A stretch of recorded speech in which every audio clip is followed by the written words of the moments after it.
भारत पर टैरिफ पर ट्रंप का नया बयान आया है और भारत रूस कारोबार से फर्क नहीं पड़ता, यह ट्रंप ने कहा है।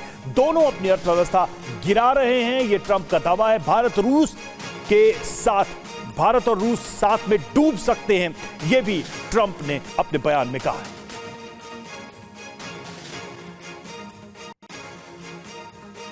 तो भारत और रूस के प्रगाढ़ संबंधों से एक तरह की चिढ़ नजर आ रही है डोनाल्ड ट्रंप के बयानों में। अमेरिका के 25% टैरिफ पर पी चिदम्बरम का एक्स पर पोस्ट। 25% टैरिफ अमेरिका के साथ भारत के व्यापार को बड़ा झटका है, ये कहा है पी चिदम्बरम ने। अमेरिकी टैरिफ WTO के नियमों का उल्लंघन है, कूटनीति और बातचीत का विकल्प नहीं है दोस्ती, ये कह रहे हैं चिदम्बरम। और चिदम्बरम की तरफ से यह कहा गया है कि मीगा प्लस मागा इज इक्वल टू मेगा का क्या हुआ, ये पूछ रहे हैं चिदम्बरम।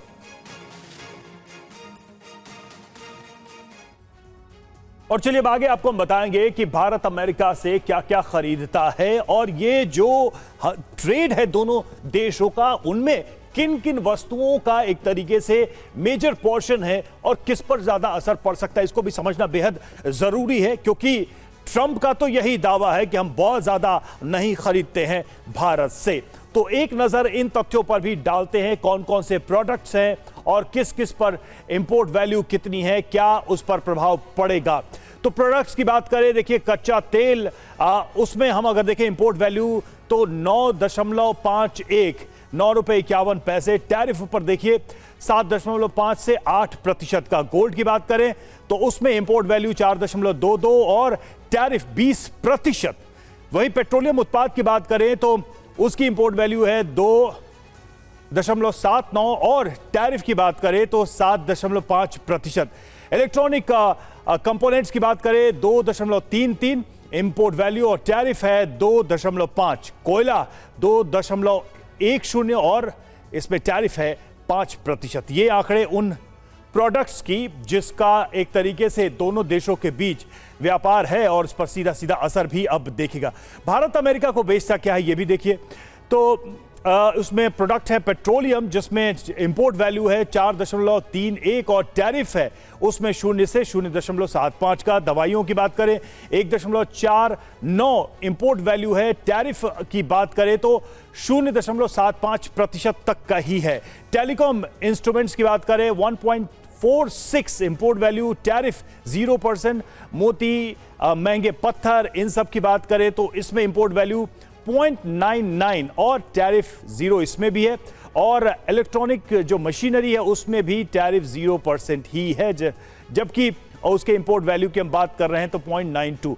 अब रविंदर सर सीधा मैं आपके पास आऊंगा। एक सवाल तो यही कि ये जो एक वाइड रेंज ऑफ प्रोडक्ट्स है जिनका ट्रेड दोनों देशों के बीच है, उसमें प्लस और माइनस भारत के लिए क्या हो जाएगा, क्या बदल जाएगा टैरिफ में, टैरिफ के इस इंपोजिशन के बाद से। और दूसरा जो सवाल मैंने पूछा था इससे पहले कि क्या ये एक फाइनल पुश होगा दुनिया को संरक्षणवादी अर्थव्यवस्था की तरफ जाने के लिए, जो पहले बात होती थी कि एक लिबरल ग्लोबल ट्रेड फ्री दुनिया हम बनाएंगे, जिसका अगर देखा जाए सबसे बड़ा वकील खुद अमेरिका ही हुआ करता था। Thank you very much. जी हाँ, सेकंड पॉइंट को ले लें तो ये जो नया वर्ल्ड ऑर्डर बन रहा है, ऑर्डर नहीं इसे मैं कहता हूँ नया वर्ल्ड मैट्रिक्स है अंडर कंस्ट्रक्शन। ये जो नया मैट्रिक्स दुनिया का बन रहा है कोविड के बाद, यूक्रेन युद्ध के बाद, इस मैट्रिक्स में जो सॉफ्टवेयर चल रहा है वो अमेरिका द्वारा चलाया जा रहा है। अब और ज़्यादा अमेरिका दुनिया को अपने हिसाब से ढांचे में डालना चाहता है और उसमें ट्रेड का मुद्दा जहाँ तक है, ट्रंप का मानना ये है कि हमारे पास पैसा है, हमारे पास सबसे बड़ी इकोनॉमी है, लोग बेचना चाहते हैं, सबसे बड़ी मार्केट अमेरिका है, हमारे पास पैसा है, हमारे पास मिलिट्री है, तो अब जो मैं डिसीजंस लूं उसके साथ आप चलिए, नहीं चलते तो आपको ये खामियाजा भरना पड़ेगा, आपकी मर्जी है, हमारे साथ एडजस्ट करो या ना करो। दुनिया सारी की सारी आज की तारीख में अमेरिका के साथ एडजस्ट करने पर कंपेल्ड है क्योंकि सबको अपना इंटरेस्ट वहाँ दिखता है। तो अब यही सब चल रहे हैं, आपस में ढूंढ रहे हैं ना। जहाँ तक इंडिया की बात है, हमारा एक्सपोर्ट आप मान लीजिए मोटा मोटा 80 बिलियन है अमेरिका को।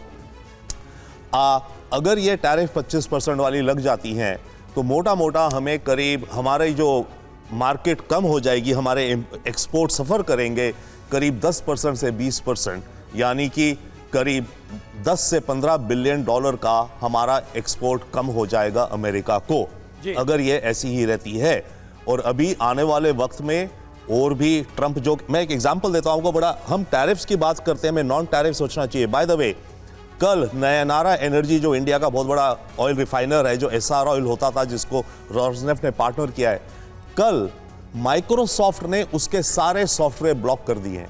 जो माइक्रोसॉफ्ट ने लाइसेंस करे हुए थे नयनारा एनर्जी को इस्तेमाल करने को अपनी पूरी इंटरनल MIS के लिए, उन्होंने ब्लॉक कर दिए क्योंकि नयनारा रशियन ऑयल से डील करता है। अब इमेजिन कीजिए, ये जो टैरिफ्स और ये नॉन टैरिफ बैरियर्स का जो सेकेंडरी सैंक्शंस है, केवल पैसे का ही मुद्दा नहीं होगा।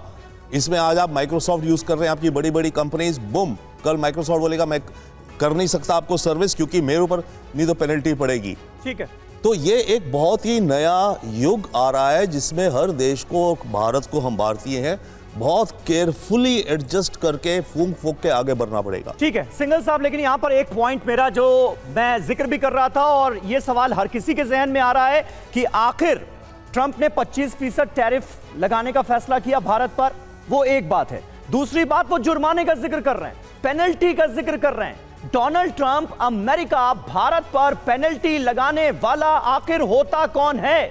भारत और रूस के संबंध आज की तारीख में प्रगाढ़ नहीं हुए, बरसों से इतने ही मजबूत रहे हैं, और आज की तारीख में हम जो डील कर रहे हैं, हम जो तेल ले रहे हैं, हम जो गैस ले रहे हैं, इससे इतने चिढ़े हुए नजर क्यों आ रहे हैं डोनाल्ड ट्रंप? सवाल तो ये भी है।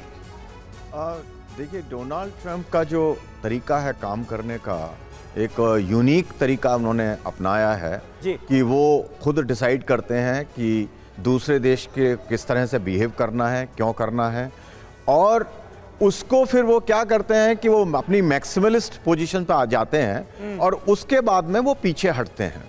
तो ये जो भी जो 25% और ये पेनल्टी की बात है, तो उसमें भी खुद कह रहे हैं कि अभी डिस्कशन चल रहा है हमारा, और मुझे उम्मीद है कि ये कुछ ना कुछ हो जाएगा, क्योंकि उनकी ट्रेड नेगोशिएशन जो है ये टाइम लगता है और इसमें काफ़ी समय से चल रहा है, तेज़ी से बातचीत चल रही है। और जहाँ तक ये पेनल्टी वाली बात है, ये इन्होंने शुरू किया जब ये खुद फेल हो गए रशिया यूक्रेन वार को रोकने में। तो उसके बाद में जो उन रशिया के साथ में जो बिजनेस करते हैं देश, इंडिया हो, चाइना हो, उनको उन्होंने टारगेट बनाना शुरू किया कि उनका उद्देश्य क्या है कि वो प्रेशराइज करें रशिया को नेगोशिएशन टेबल पे आने के लिए। और जो उन्होंने स्ट्रिंजेंट कंडीशन लगा रखी है रशियन है कि जो उनका है कि नाटो में ना आए और उसमें जो जोन की बात हो रही है वो ना हो, तो उस पर वो चाहते हैं कि उनको नेगोशिएशन टेबल पे रशिया को प्रेशराइज करा जाए आने के लिए। उसके उद्देश्य से उन्होंने ये सब ये जो पेनल्टी के बारे में बात कर रहे हैं। सवाल तो यही है कि क्या रूस किसी दबाव में आएगा, क्या भारत किसी दबाव में आएगा, क्या चीन अब किसी दबाव में आएगा कि वो अपने इन लॉन्ग टर्म रिलेशंस को सिर्फ इसलिए रिव्यू करे क्योंकि ट्रंप को ये पसंद नहीं है?